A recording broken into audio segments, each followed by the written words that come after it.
Now, on 105.9 FM and streaming worldwide on the WMAL app, O'Connor and Company. 8:07, O'Connor and Company here, live and right where you need us on your favorite radio station, WMAL. We're going to get you where you need to go this morning, let you know about the traffic, let you know about the dicey weather coming up this weekend, and hopefully, after you're all informed, you'll be somewhat entertained as well. Coming up in 30 minutes now, Gardiner will be here to field all of Bethany Mandel's questions about deporting Harry and Meghan. Looking forward to that. I can't wait. I cannot wait. We also might ask him about European policy, Davos, I guess so. Greenland security. But really, let's focus. Boot that balding ginger back to Britain where he belongs. Do you think Nile Gardiner's been listening to this show the whole time and he's like he hangs chomping at the bit to talk about Meghan Markle? We're not inflicting Meghan Markle on him. Lord knows he loves to he's talk leading about the it. charge to deport Harry. Yeah, absolutely. I'm there for it. And take that C-list actress with him. Joining us right now. He's got more on his hands than, fill in the blank. He is Scott Wyatt, a delegate for the Commonwealth of Virginia. Boy, you talk about elections have consequences. Delegate Wyatt, I thought the Democrats were just focused on affordability and being, moderate, and Abigail Spanberger, one of the reasonable Democrats. And, I mean, the stuff that they're doing down there, well, let's start with affordability. How much more expensive is it going to be to live in Virginia if the Democrats have their way?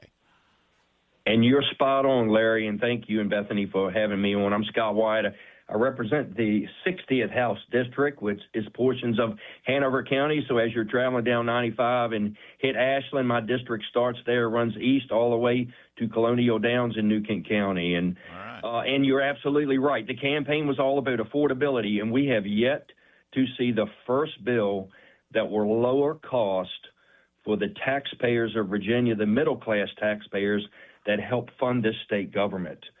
And I can share a few with you if you'd like. Yeah, please. Go for it. That was my next question. Absolutely. Okay, okay, thank you.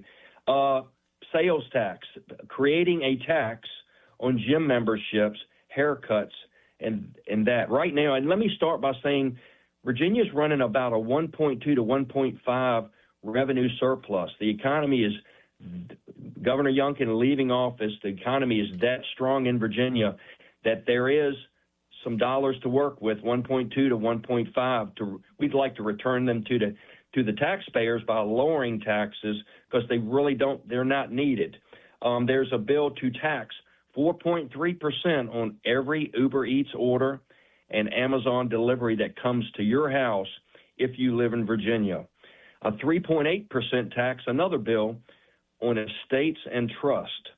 Another bill by a different delegate to create taxation, a use tax, again, on recreational fitness. This is even broader, dry cleaning, laundry services, in addition to your state and local tax that you're already paying. They just continue to want to raise taxes. Retail sales tax, in addition to state and local tax, 11% on any ammunition or firearm that you may buy. It's nothing they have introduced will lower the tax rate or make Virginia more affordable. And we've got to remain competitive.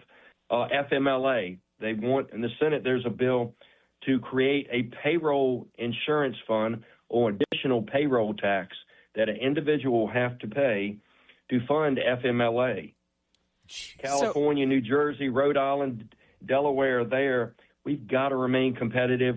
We've got to keep folks here, keep businesses here, and not drive them to the more business-friendly states like Tennessee, South Carolina, Florida, and Texas. Yeah. So that was actually my question is, are you hearing from business leaders and business owners about their feelings on all of this stuff and what their breaking point might be? I just saw the news out of California that they are losing, I think it's Wells Fargo that they're losing in California. What have you heard from some of the bigger and smaller business in Virginia about what that might be their breaking point?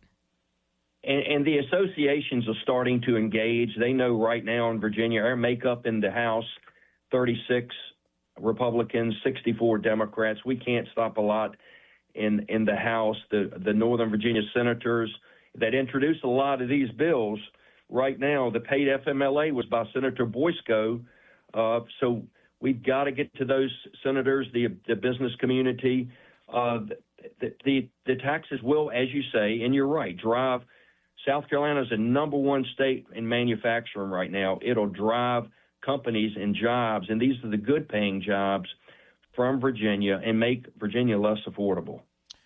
And there are criminal justice bills that have been introduced. Yeah. Mandatory minimums will go away for any one that is charged with rape or convicted, rather, of rape or I saw that. Materials. I saw that. So they what is their rationale for that? As if they have a rationale, but they are literally trying to make it easier for rapists and murderers to get back out on the street. It's like the crazy Steve Descano approach to criminal justice in Fairfax County, but they want to take it statewide. And you're absolutely right. The criminal first, victim last mentality. And right now, coming in this morning, I drive through the east end of Richmond to come out. Actually, I can go home every night. Richmond City is working on their budget. The number one priority by the citizens, they're holding open town hall meetings. The number one priority is safe communities, because they have done that. They have implemented that in Richmond and City, and the city of Richmond is not a safe place to live. So is there any upside here? I mean, it's one thing for us to say, see, look, this is what happens. But, the Republicans lost. They lost bigly, if I may say. Do you have a strategy? Does the caucus have a strategy to try to resist this at every turn, or at the very least make them pay a political penalty? We have introduced several bills that will make Virginia more affordable. The bill would suspend fees on the Virginia Clean Economy Act. Of course, the governor, in her address to the Joint Assembly on Monday, she said Virginia would re-enter the Regional Greenhouse Gas Initiative. Right. The State Corporation Commission, then, that is a tax the State Corporation Commission will impose on every ratepayer. Your power bill will be higher to create this fund so they can go out and actively fund green energy. I don't know about you, but it's extremely cold in Richmond today, and we're having this weather come in this weekend. We've got to start generating more power. We've got to start using natural gas. Everybody further north on the Northeast uses natural gas in their homes. We've got to get it going. I dare say I would hate to see any blackouts or brownouts over the coming years, because our power generation isn't to where it needs to be. Scott Wyatt is the GOP caucus chair, and he's doing his best, at the very least, to keep track of the insanity in Richmond, if not being able to try to at least delay, if not outright stop it. We shall continue to watch, because we're only 1 week in, Delegate Wyatt. Just imagine what it's going to be like come March. Right, and we have numerous other bills to eliminate the grocery tax on food and personal hygiene products. Again, Virginia is running a 1.2 to 1.5 billion surplus. We can reduce these taxes. The dreaded car tax. The governor campaigned on eliminating the car tax. We have yet to see a bill to eliminate the car tax. And the bill on our side is introduced is to prorate it. So the first year, $5,000 value. The second year, $10,000. So it's not a full repeal, but it incrementally reduces the tax that someone pays on their vehicle to make Virginia more affordable. I will tell you right now, they're ignoring all of the tax cuts. They are going to increase fees. They are going to increase taxes. It is going to harm the economy. That surplus that Glenn Youngkin left Abigail Spanberger is going to become a deficit, and they'll all blame Donald Trump. You know how I know that? Because that's exactly what happened with Westmore and the Democrats in Maryland. And sadly, you guys are now the south of the Potomac version of Maryland. We'll see if we can make some inroads here, because Virginia is still worth saving, I think.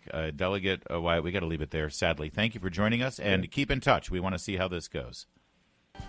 WMAL, making sense of the news. Live from the Home Paramount Pest Control Studios. Home Paramount, the leader in pest control since 1939.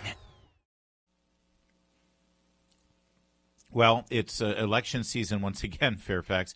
As you know, we gave you a bit of a preview with your Republican chair, Katie Gorka. There's some special elections going on. This one specifically for the 11th. This is the 11th congressional district. Right? Is this the congressional district or is this the state? Yeah, it is. Okay, and you've got a candidate for Virginia 11. You texted me this last night. Here is your candidate. Take a listen. It's Bree Fram. I never intended to run for public office. After 9/11, my country called. I served 23 years wearing the flag on my shoulder, reaching the rank of colonel. But then Donald Trump fired me, not for my performance, but because of who I am. And too many Americans are afraid of what the federal government not exactly will do. Because of who Bree Fram is. It was because of how Bree Fram, identifies and prevents oneself. Bree Fram, if you didn't pick up on the distinctive voice affected by cross-sex hormones, Bree Fram is a man that presents as a woman. And, of course, with the transgender rules in the military employed by this president, yes, Bree Fram was out of a job. So now, I guess, Bree Fram is enraged and angry. And listen, constant use of pharmaceuticals to change your chemical and hormonal makeup will send you into fits of rage, I understand. Bree Fram is taking all of that anger and frustration out and running for Congress, because that's what we need. Yep. That's what we need. So go ahead, Virginia. As Democrats will often tell you these days, the best woman for a job has male genitalia. Yeah. So I'm concerned. I'm formulating myself. I'm trying not to get canceled, Larry. You had all night. We gave you heads up on this last night. I'm internally You're navigating the dangerous minefield. Yes. I understand. And I'm going to verbalize it and just throw caution to the wind, okay? All right. I hope that we have a Republican running for the seat, because Lord knows it's not going to be a Democrat running in the primary. I hope that we have a Republican who is brutally honest about the mental illness that underlies a man's decision to cross-dress publicly and proudly. It is always a man who does this, especially with a family, as he has, is mentally ill. And let's just call a spade a spade. And I hope that there's a Republican out there who does so. What's interesting about this, from my keen observation as a right-of-center political analyst, this is actually going to be a war in the Democrat Party first. You see, for those of you who are like, wait a second, why is there why is there even a primary for the Democrats? Because James Walkinshaw just won the special election. That's why I paused for a second and say, wait a second, is this a congressional race? James Walkinshaw just won the special election for Virginia 11, replacing Jerry Connolly, who just passed away. Bree Fram is challenging James Walkinshaw. So first, James Walkinshaw is going to have to navigate this path. James Walkinshaw is going to have to figure out how to retain his seat and his nomination, because Bree Fram checks all the boxes, baby. And I'm guessing Bree Fram's going to be well funded by HRC and the LGBTQ plus community. I mean, after all, Bree Fram is making history here. And so I'm going to pop the popcorn and watch the Democrats have this fight first before we know how the Republican is going to run the race. But I agree with you. If Bree Fram gets the nomination, we need a Republican who will sort of call a spade a spade. Yeah, no, they are absolutely going to, the Democrats are going to walk on the most fragile of eggshells with this guy, because anything they say will be weaponized as you are a transphobe. And God forbid they take issue with anything he says, because that's what's going to happen. We'll see. It's 8:23. Coming up now, Gardiner Heritage Foundation. We'll talk Davos. We'll talk Greenland. We'll talk Europe on their heels for this World Economic Forum, as the president is now there. And we might even talk some Prince Harry and Meghan Markle. Keep it here. It's O'Connor and Company. WMAL FM, Woodbridge, Washington, a Cumulus media station. Making sense of the news. News Talk 105.9. WMAL. News now. Now on 105.9 FM and streaming worldwide on the WMAL app. O'Connor and Company. 8:37 now on O'Connor and Company. A real busy day this morning. Pretty busy for the president, too, as he and his delegations are now in Davos for the World Economic Forum. And Bethany Mandel, it's interesting, as usually the American delegation shows up and they're already ready to get beaten down by the Europeans, lecturing us about carbon emissions and climate change, all while buying oil and gas from Vladimir Putin, and then Ukraine. They want to know what we're going to do about Ukraine as they funded Putin's war machine, or they want to talk about how we are too tough on the migrant crisis and what have you, as they see they're always lecturing us. Instead, this time around, they're kind of on their heels because Trump preempted the visit with all this Greenland talk. And I think that was kind of a strategic move by the president. I think so, too. I can't wait. Well, and let's bring in now Gardiner here. He's a bit of a Europe whisperer for us, as he is the director of the Margaret Thatcher Center for Freedom at the Heritage Foundation. Now, always good to talk to you, my friend. Thank you for joining us. It's great to be here, Larry. Many thanks. Well, and just pick up from what I just said, because Prime Minister Starmer there for the UK, he gave this big speech that was like, admonishing Trump. But in the speech, he acknowledged and conceded, yes, Greenland is critically important. We can't let Russia and China go there. Well, if that's the case, why haven't they done anything about it? I think that's sort of Trump's agenda here, isn't it? Yes, absolutely. And I'm definitely looking forward to President Trump's speech at Davos, which will be a wake-up call, I think, to our friends in Europe who are very, very complacent, it has to be said. And as for Keir Starmer, who in my view is the worst prime minister in British history, I think that Starmer's track record as prime minister is absolutely disastrous. And it's significant that yesterday President Trump issued a statement on Truth Social blasting Keir Starmer for handing over the Chagos Islands to Mauritius, a close ally of communist China. Chagos Islands, of course, British overseas territory and home to the vital US-UK military base of Diego Garcia. And so, Keir Starmer is knifing not only the British people in the back, but also the United States. And President Trump said he's not going to tolerate this. And this was a huge intervention by the U.S. president. But it illustrates what we're dealing with in Europe, with figures like Keir Starmer kowtowing to communist China, while also, of course, lecturing the United States over Greenland. So just massive hypocrisy from Starmer, Macron, Friedrich Merz, and a whole host of European leaders right now. So what do you think will come of all of this when it comes to Greenland? Because that, I think, is the million-dollar question as far as I'm concerned. Is there, once they sit down and have this meeting face-to-face, is there going to be an agreement reached?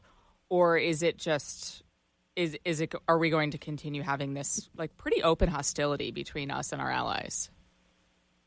Yeah, that's a great question, Bethany. And I do think that, firstly, of course, President Trump wants to secure Greenland, which is vital, I think, for the defense of the West against both Russia and China. And so there is a vested interest on the part of the entire NATO alliance to secure Greenland. And previously, of course, Greenland was not secured. Denmark, which is responsible for the security of Greenland, simply wasn't fulfilling its responsibilities here. And so President Trump has significantly ramped up the pressure on our European allies. He wants a deal over Denmark, which gives the U.S. greater control of it. We'll have to see how those negotiations go. I do not believe the United States wants to use military force to take Greenland, as is suggested by a lot of European leaders, a lot of saber rattling going on in Europe right now. But I think the United States wants to negotiate a deal that is good for the future of the entire NATO alliance, that secures the Arctic against Russian and Chinese control. And we have a joint interest in the Atlantic in order to ensure that. Yeah, by the way, it's instructive, and I know that people don't really care about history, but the last time we acquired territory from a foreign country, it was also Denmark. It was in our hemisphere. It was the now known as the U.S. Virgin Islands. It was at the onset of World War I. And by the way, if you go back and read the contemporaneous accounts, Denmark didn't want to sell it to us, and we threatened them. We said, listen, Germany is going to take it. We won't let that happen, so we will either take those islands or you will sell them to us. Sounds kind of familiar, Nile. Yes. In a way, history repeating itself. And the United States, of course, is the world superpower, and the United States, basically, right now, is defending the entire free world. So it's in the interest of the entire free world for Greenland to be safe and secure, and that's what President Trump wants to achieve here. And you look at what Keir Starmer has done, handing over British sovereign territory to a Chinese puppet in the Indian Ocean with the Chagos Islands. That's an illustration of how dangerous the stakes are right now. All right, Bethany, ask your Meghan Markle Thank you very question. much. Yeah. We've been teasing your segment for hours. I want to know the latest in your efforts to do what is perhaps more important diplomatically than what we're seeing in Davos, which is the deportation of Prince Harry. Can you give us an update on that front? Yes, I certainly can. Thanks for raising that issue, because I think it's very important that we hold Prince Harry and Meghan Markle to account. The legal case continues in order to secure the release of Prince Harry's immigration records. And we want to establish whether or not Prince Harry lied on his immigration application to the United States. If Prince Harry did lie on his application, that is a criminal offense. It would result in deportation or 5 years in prison, or both, actually. So the stakes are very, very high here. We have sued the U.S. administration for the release of the records. That court case began, of course, under the Biden administration. It continues right now. The case is with the State Department at the moment. We're appealing for the release of Prince Harry's immigration records in the public interest of the American people. Yes. And we believe the American people have the right to know whether or not Prince Harry lied on his application. So what lies? And he should be held. Oh, it's about his drug use. I know. The I'm lies, asking the lies him. have to do with his drug use. Believe me, I know. I'm asking Nile for the sake of our listeners. Welcome to radio. I appreciate that. Well broadcast, yes. So basically, we want to establish whether or not Prince Harry lied over his drug use on his application. And he wrote a best-selling book called Spare, a very nasty book full of attacks on the royal family, where he talks about widespread and extensive illegal drug use. And we want to know whether or not Prince Harry lied on his immigration application. And that would be a hugely serious offense. Yeah. And Prince Harry should not be above the law. He should be treated like anyone else, frankly. And so the case continues. And we believe there's a very good chance that we will see the release of Prince Harry's immigration records at some stage, hopefully this year. And the fight continues. And Prince Harry should be very nervous, I think, about the potential release of his records. Thank you, now, Gardiner. By the way, if the lying on the application doesn't do it, you might want to look into. I noticed in Montecito, California, where they live, there's a recently opened Leering Center. It's a early childhood Leering Center, and that might be a red flag there of some sort of tax fraud. Thank you, now, Gardiner. Always good to talk with you, my friend.